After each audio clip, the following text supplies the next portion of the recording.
Salut les amis, je vous retrouve dans une nouvelle vidéo pour vous donner aujourd'hui mes recommandations de lecture pour cet été. Qu'est-ce que j'aime moi personnellement lire en été? Eh bien, j'apprécie les lectures feel good, sympa, facile à lire, mais j'aime aussi les lectures qui sont très addictives. Donc je vais lire pas mal de thrillers moi personnellement l'été. Je vous ai donc prévu une petite sélection de livres très différents les uns des autres. On a du feel good, de la romance, du thriller, mais aussi des lectures un peu plus impactantes. Vous faites votre choix, on a même de la non-fiction, alors à vous de faire votre choix parmi cette sélection. En tout cas, moi, je propose. Allez, on va commencer par ma sélection de romances contemporaines parce que c'est l'occasion de vous en reparler en vidéo, mais Just for the Summer, qui s'appelle en français du coup Le temps d'un été de Abby Jiménez, vient d'être traduit au moment où je filme cette vidéo, ça fait vraiment pas longtemps, donc c'est l'occasion de vous en reparler. Alors maintenant, il faut que j'apprenne à dire le temps d'un été pour ce livre, parce que moi j'ai toujours Just for the Summer dans la tête. Le temps d'un été, ça parle de quoi? Eh bien d'abord, c'est une romance contemporaine où on va suivre deux personnages principaux, et c'est très très drôle le pitch de base parce que, eh bien, ce sont deux personnages qui ont une guigne, qui ont comme une malédiction chacun d'eux, c'est-à-dire que quand ils sortent avec quelqu'un, bon, ils se séparent à chaque fois, et en plus, à chaque fois, la personne avec qui ils étaient trouvent l'amour de leur vie, genre se marient, ils trouvent l'âme sœur.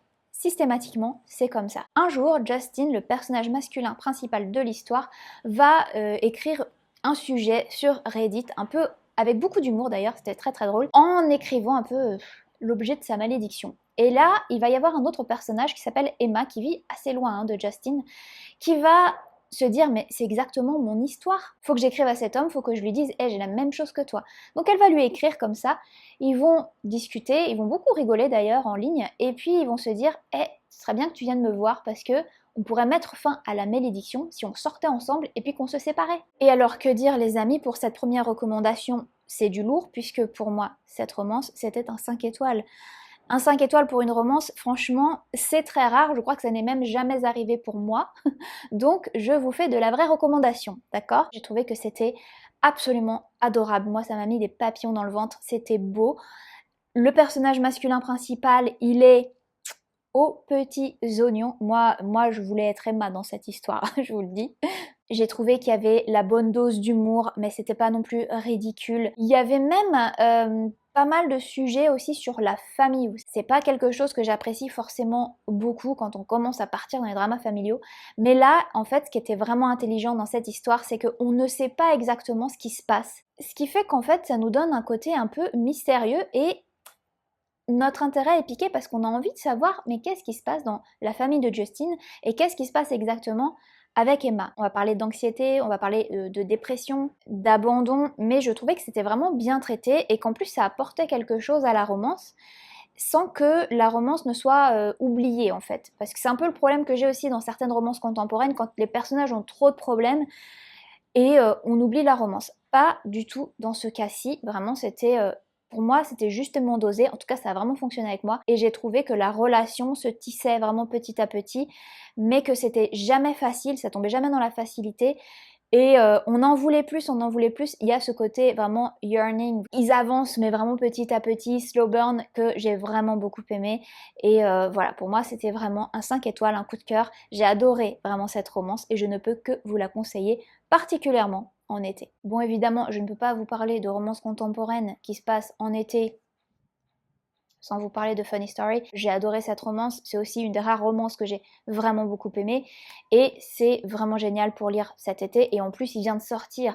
Donc évidemment, si vous avez déjà lu mes avis, vous savez que j'ai adoré ce livre, j'ai adoré cette romance d'Emily Henry. On va suivre deux personnages qui les deux se sont fait larguer et donc ils vont se retrouver ensemble en colocation. Notre personnage principal c'est Daphné. Daphné était fiancée à Peter et en fait pour l'enterrement de vie de garçon, Peter est allé avec ses amis et notamment avec son ami d'enfance qui a déclaré sa flamme à Peter, vraiment super timing, et donc Peter a largué Daphné et Daphné se retrouve avec Miles qui était donc maintenant l'ex de Petra, la nouvelle copine de Peter. C'est très compliqué à chaque fois à faire ce pitch, mais moi j'ai trouvé ça très drôle. Et puis donc ils vont se mettre en colocation tous les deux, et un jour ils vont recevoir un faire-part de mariage de la part de Peter et Petra. Vraiment de bon goût. Ils sont tous les deux au fond du gouffre suite à cette rupture, mais ils vont accepter l'invitation parce que ça les énerve un petit peu et ils vont prétendre être tous les deux en couple. Donc il y a aussi ce côté fake dating. Moi c'est un trope que j'aime plutôt bien et je trouve qu'ici il est très très bien réalisé parce que justement il est jamais malaisant en fait. C'est assez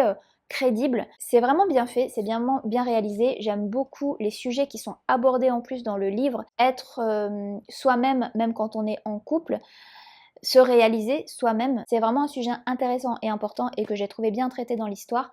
J'ai aussi beaucoup aimé le personnage masculin de Miles. Moi, il faut que les personnages masculins me plaisent dans les romances.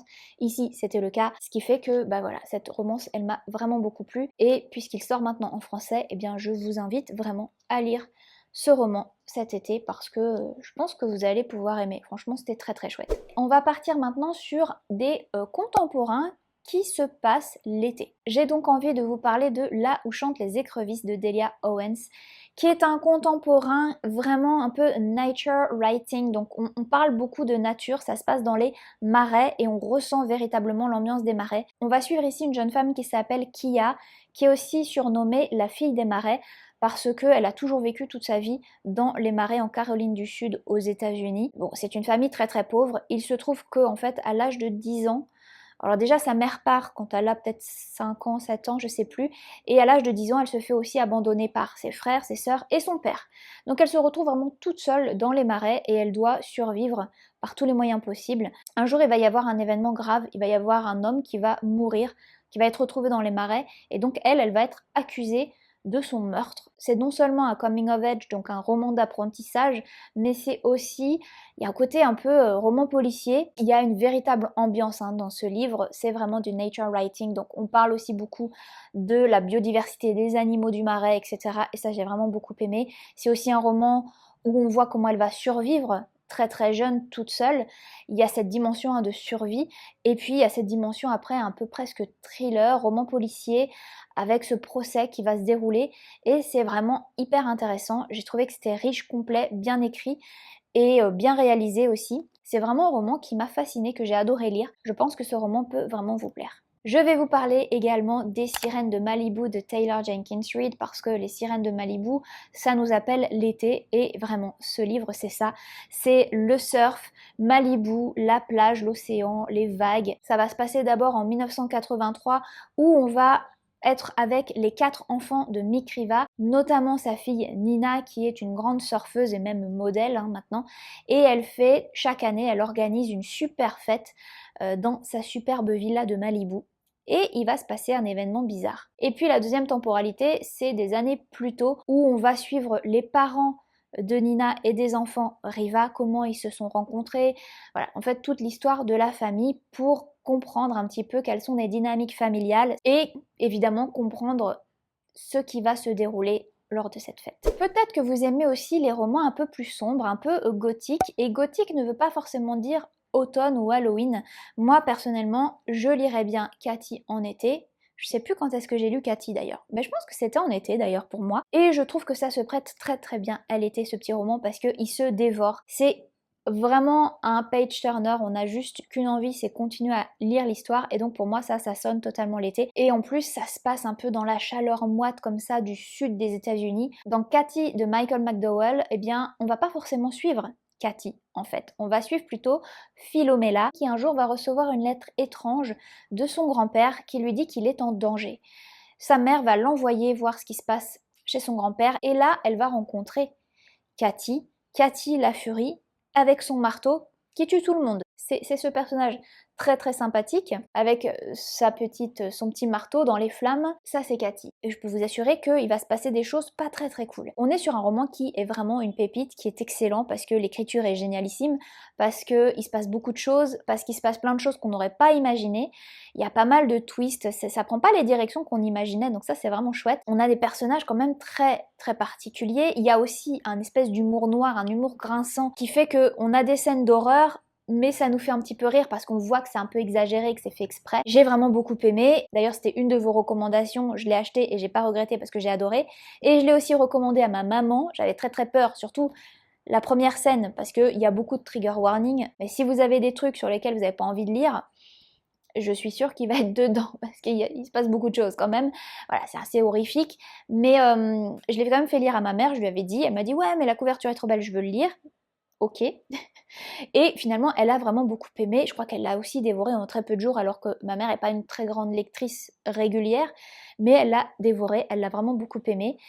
Voilà, donc je pense effectivement que c'est une recommandation qui, même si vous lisez pas forcément des romans gothiques ou des romans d'horreur, peut vous plaire, parce qu'il y a le ton, il y a l'humour, il y a l'ambiance, c'est très bien écrit, voilà, il y a plein de qualités qui font que c'est un super livre. On va rentrer dans un univers beaucoup plus sombre. Attention, là, les amis, c'est pas pour rigoler. Je peux vous recommander peut-être Betty de Tiffany McDaniel à lire cet été. Attention, hein, parce que quand je vous dis que c'est sombre et que c'est dur, je ne rigole pas. Moi, il y a eu des scènes insoutenables dans ce roman où j'ai eu besoin de respirer, faire une pause, hein, parce que c'était vraiment très dur. Et en plus, c'est une histoire vraie puisque Betty, c'est la mère de l'autrice. Et donc, Tiffany McDaniel, dans ce roman, va raconter l'histoire de sa mère. C'est vraiment une histoire familiale, un récit familial où on va suivre Betty de très jeune jusqu'à peut-être, je sais pas, une vingtaine d'années. Il faut savoir que Betty, elle a une particularité, c'est que c'est la seule de tous les enfants, je crois qu'il y a 8 enfants, c'est la seule qui a la peau plus sombre, parce qu'en fait son père est Cherokee, sa mère est blanche, c'est une petite indienne d'ailleurs,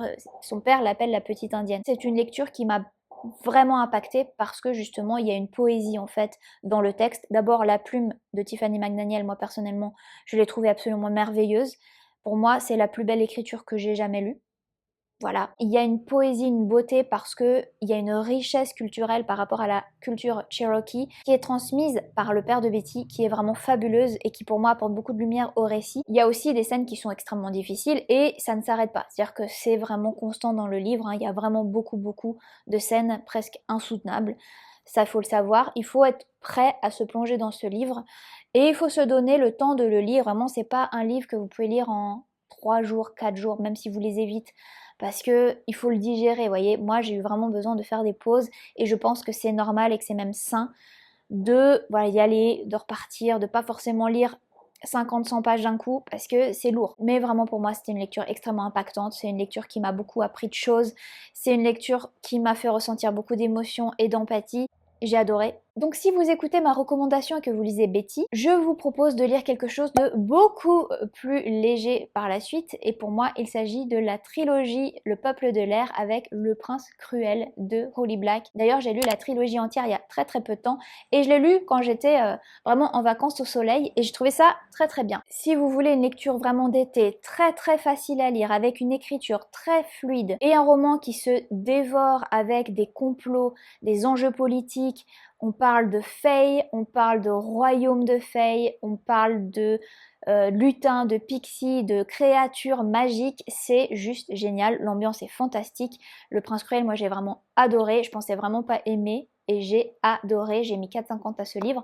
C'est du young adult pourtant, mais je trouvais que l'univers était super bien réussi, j'ai adoré les personnages, c'était super et je trouve que c'est très bien pour une lecture d'été. Dans cette histoire, on va suivre Jude qui est une jeune humaine qui va être enlevée par un homme très dangereux. Il va enlever Jude et ses 2 autres sœurs pour les emmener dans le royaume des fées où Jude va être particulièrement en danger puisque elle est humaine, elle n'est pas du tout une fée et elle va se retrouver constamment confrontée à différents dangers et notamment le pire pour elle, c'est ce fameux prince cruel qui s'appelle Cardan, qui est très séduisant mais aussi très arrogant. Il va y avoir vraiment une rivalité entre eux parce que Jude ne veut pas se laisser faire, mais on va aussi rentrer beaucoup dans des histoires de complot politique, d'alliance, de trahison, de vengeance pour la couronne. Et vous allez découvrir comment Jude va être mêlé à ces alliances, etc. Moi, je ne vous en dis pas plus parce que j'ai trouvé génial de justement découvrir ce monde extrêmement riche, extrêmement bien décrit par l'autrice. Les rivalités, c'était génial, j'ai vraiment beaucoup aimé. J'ai dévoré la trilogie en une semaine, je sais pas comment j'ai fait parce que moi je lis vraiment pas vite normalement et c'était juste trop bien, je me suis régalée. Dans un autre genre mais aussi dans la fantasy, je peux vous recommander Nettle and Bone, Comment tuer un prince de T. Kingfisher. Je l'ai lu moi l'été et c'est pour ça que je pense que c'est une super lecture d'été justement. Ici on va suivre un personnage qui s'appelle Mara qui a une trentaine d'années, elle fait partie d'une famille dans un petit royaume qui a pas beaucoup d'envergure. Il y a pas mal de difficultés aussi hein, entre les royaumes où chacun veut avoir plus de pouvoir. Et en fait, 2 de ses sœurs ont déjà été mariées à un prince. Sa première sœur est décédée dans des circonstances étranges et Mara se rend compte que sa deuxième sœur est en danger. On parle ici clairement d'emprise, de violence conjugale dans un monde de fantaisie. Et donc Mara, elle est dans un couvent, puisqu'en fait, elle attend que s'il se passe quelque chose avec sa sœur, si sa sœur meurt, bizarrement, eh bien, ce sera la prochaine épouse de ce prince pour pouvoir lui donner une descendance. Elle, quand elle entend parler que sa sœur est en danger, qu'il y a des choses bizarres qui se passent avec le prince, elle décide de sortir de ce couvent et d'aller tuer le prince. Commence une quête vraiment incroyable pour aller tuer le prince et sauver sa sœur. Bon, déjà, il y a vraiment cette quête qui est complètement hors du commun. Il y a des personnages aussi qui sont totalement hors du commun. J'ai personnellement aimé les fées marraines, mais aussi le chien d'os.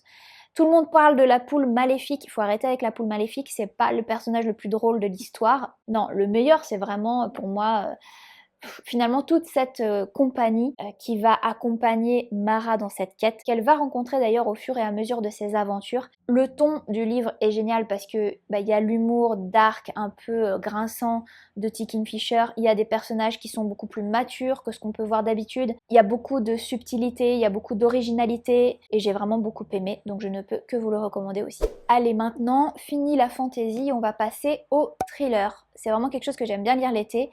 Et je vais vous recommander un livre dont je ne vous ai pas encore parlé sur cette chaîne. Il s'agit de 1991 de Franck Tilliez.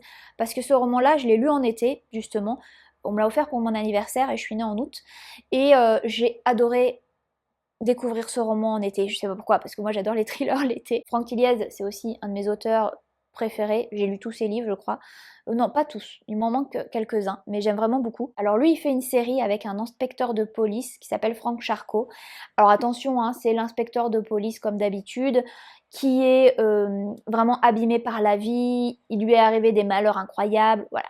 Et là, ce qui était vraiment intéressant dans ce livre-là, c'est la première enquête de Franck Charcot.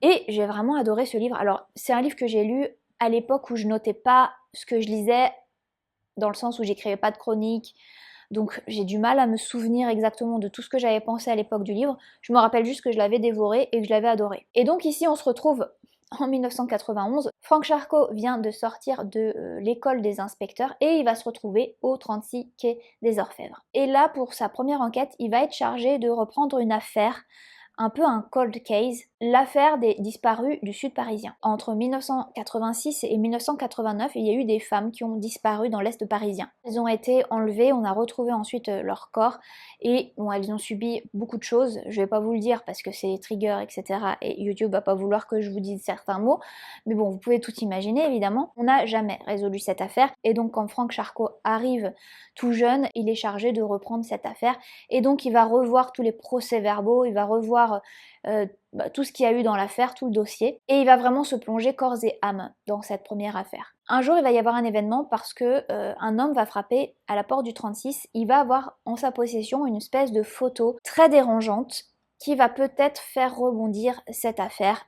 Et voilà, il faut suivre l'affaire évidemment. Il m'avait vraiment beaucoup plu, même plus que les autres Franck Charcot que j'avais l'habitude de lire. Je me rappelle avoir vraiment adoré ce livre, je trouvais que l'enquête était comme d'habitude un très page-turner et on retrouvait ici un Franck Charcot vraiment différent de ce qu'on a l'habitude de voir de lui dans les autres livres de cette série et ça m'avait vraiment beaucoup plu et j'avais adoré ce livre, je l'ai vraiment dévoré aussi donc pourquoi pas un Franck Tilliez 1991.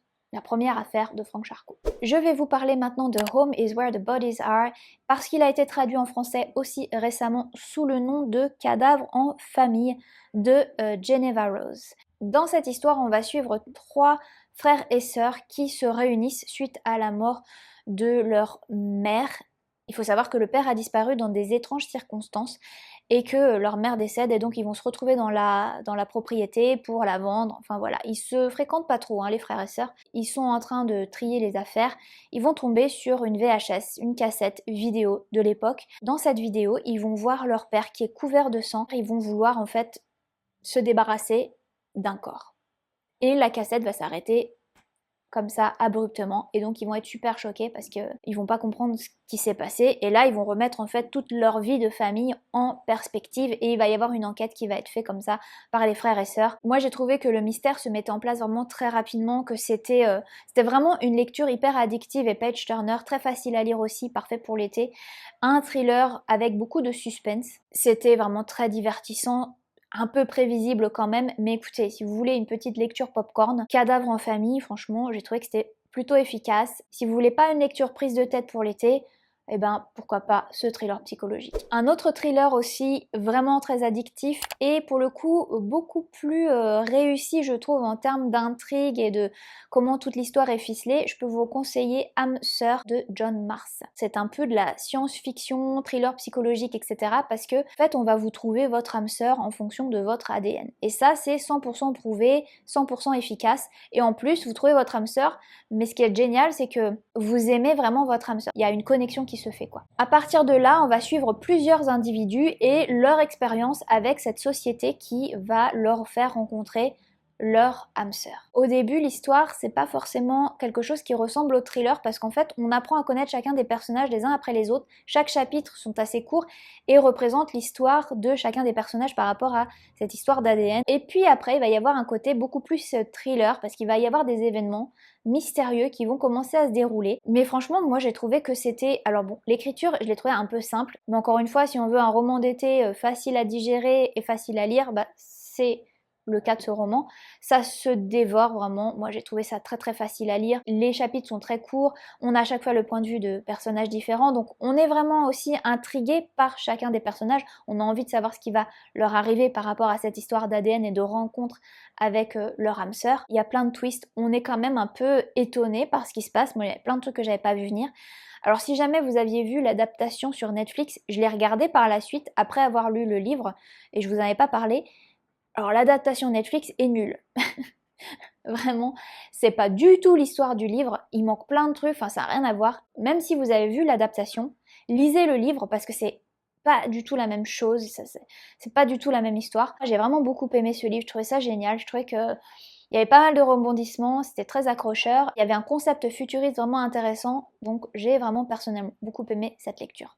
Et cette fois-ci, je vous propose une non-fiction, et c'était l'histoire de Britney Spears avec The Woman in Me, qui s'appelle La femme en moi en français, que j'ai aussi dévoré. Alors, il faut savoir que moi, j'étais une très très grande fan de Britney Spears à l'époque, elle me faisait rêver, je la trouvais absolument magnifique, la danse, et j'ai vraiment suivi Britney Spears, le mouvement Free Britney, etc. Tout ça, je l'ai vraiment suivi à travers des podcasts, notamment le fameux podcast qui a fait après le mouvement Free Britney, et qui a fait qu'elle a réussi à se sortir de cette situation dans laquelle elle était. Donc si vous connaissez un petit peu Britney et ses soucis, bah, c'est son autobiographie. Elle parle assez librement de ce qui lui est arrivé, même si je pense qu'elle dit vraiment pas tout. J'ai trouvé que ce livre, il était vraiment intéressant pour avoir le point de vue de Britney, mais je trouve qu'il y a des choses qu'elle n'a pas forcément abordées et que j'aurais vraiment aimé qu'elle aborde. Je suis un peu restée sur ma faim avec ce livre parce que je pense qu'elle avait beaucoup plus de choses à dire et qu'il est très court en fait. Elle aurait pu en dire beaucoup plus parce qu'en plus on revient vraiment au début de sa carrière. Mais si vous connaissez pas vraiment Britney ou que vous avez suivi un peu comme ça, je trouve quand même que c'est intéressant de lire son histoire. Elle a quand même vécu des choses qui sont terribles et qui méritent à mon sens d'être dites parce que c'était aussi une autre époque et c'est important d'avoir des témoignages comme le sien pour éviter que ça se reproduisent aussi, je pense. C'est une lecture qui se laisse dévorer, c'est une lecture très facile parce que, bon, le style littéraire est pas fou, mais ça nous apprend quand même beaucoup de choses sur les dessous de ce monde, sur ce qui lui est arrivé, et ouais, ça donne une autre perspective, une lecture très facile et très intéressante, malgré tout. Voilà, je pense avoir fait le tour de toutes mes recommandations de lecture que je trouve plutôt adaptées à l'été. Vous voyez, il y a plusieurs choses, vous pouvez vraiment choisir si vous voulez des sujets très très légers avec une écriture très très simple à prise de tête, ou alors justement profiter de l'été pour lire des thèmes un peu plus lourds. Il y a vraiment de tout. En tout cas, c'était toutes des bonnes lectures, des lectures que j'ai appréciées, des lectures que j'ai bien aimé découvrir. Dites-moi dans les commentaires si il y a un de ces livres qui vous fait particulièrement envie pour cet été. Quel est votre pal pour cet été d'ailleurs? Quant à nous, on se retrouve très bientôt pour une prochaine vidéo. Merci pour tous vos likes et vos commentaires et on se retrouve très vite. Ciao les amis!